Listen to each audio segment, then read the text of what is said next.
It's really amazing.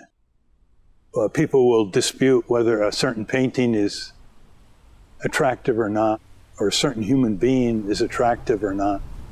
But you show a picture of nature, mountains, valleys, lakes, cliffs, gorges, you wouldn't have 1 out of 100 people say that wasn't beautiful. So there's something in our, obviously, DNA that blends with natural surroundings.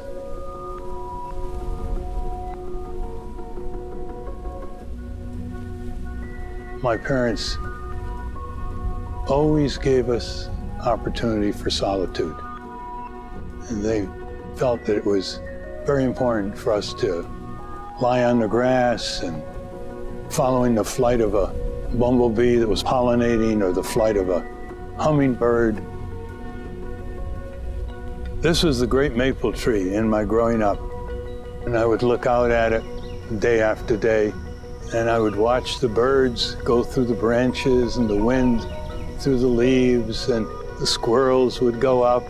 And as I grew older, I would clamber up the tree and I would go way up and sit, swing from branch to branch. I remember I read a comic books where they took you into the microscopic world. And so things, little microbes and insects, etc., that you'd never see, they expanded into gigantic, frightful creatures.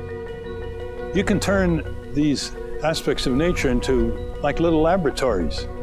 And once you do that, you can blot out the rest of the world. You've got your own reality here. Instead of walking down the street, turning the corner on the sidewalks, we'd come up here and walk through the woods. But it was always a mysterious opportunity on the way to school. I can almost see myself on just jumping down. There was a little meadow there that's overgrown. So you had a meadow with some rocks, and then you went into the woods. There was a little path there. I think solitude enhances self-reliance. It enhances reflective thinking. It enhances self-renewal. Now, that's looking back on it, using these words, but when I was a child, obviously I didn't think about it in those terms, but looking back, I think that's what it did for me. A person at whatever age who has curiosity and imagination is never bored.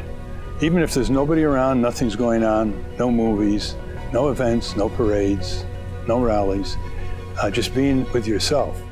And so when I am waiting for somebody, people say, well, I'm sorry, we kept you waiting. I said, you didn't keep you waiting. I was thinking, I was imagining.